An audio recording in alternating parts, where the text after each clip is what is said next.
রকিবউদ্দিন কমিশনের মতো ফের ইসি গঠন করার চেষ্টা হলে সর্বশক্তি দিয়ে তা প্রতিহত করবে বিএনপি, এমন হুঁশিয়ারি দিলেন দলটির ভাইস চেয়ারম্যান অবসরপ্রাপ্ত মেজর হাফিজউদ্দিন আহমেদ। তবে ক্ষমতাসীন দলের নেতা কাজী জাফর উল্লাহ বলেছেন, অতীতে তত্ত্বাবধায়ক সরকারের দাবি থেকে যেমন পিছু হটেছে, তেমনি অবস্থার বিবেচনায় নির্বাচন কমিশন নিয়েও বিতর্কে থাকবে না বিএনপি। দাবি করেন, আগামী নির্বাচনে অংশ নিয়ে মূল ধারার রাজনীতিতে ফিরে আসাই এখন দলটির বড় লক্ষ্য। নির্বাচন কমিশন গঠন নিয়ে নাটকীয়তা অতীতেও কম হয়নি।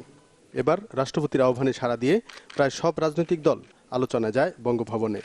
তবে রাজনীতির এই সুবাতাস উল্টো বইতে শুরু করে সার্চ কমিটি গঠনের পর থেকেই।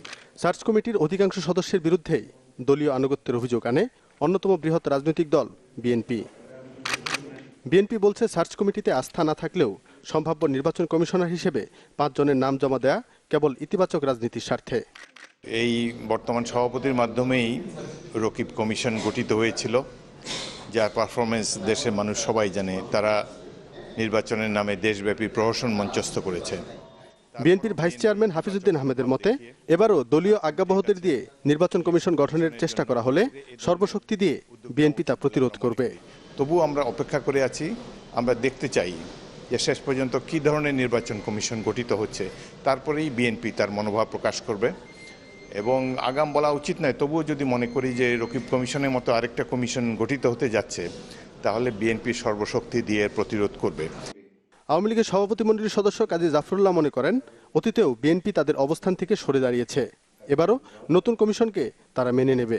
সেই সময় আমাদের বিএনপি, বেগম খালেদা জিয়া, তাদের রাজনৈতিক কৌশল ছিল কিন্তু ভিন্ন, তাদের শুরু ছিল ভিন্ন।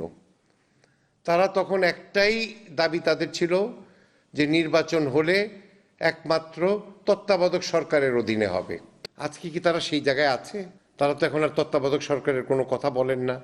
ক্ষমতাসীনদের দাবি, অতীতের ভুল শুধরে এবার বিএনপির মূল ভাবনায় শুধুই নির্বাচন।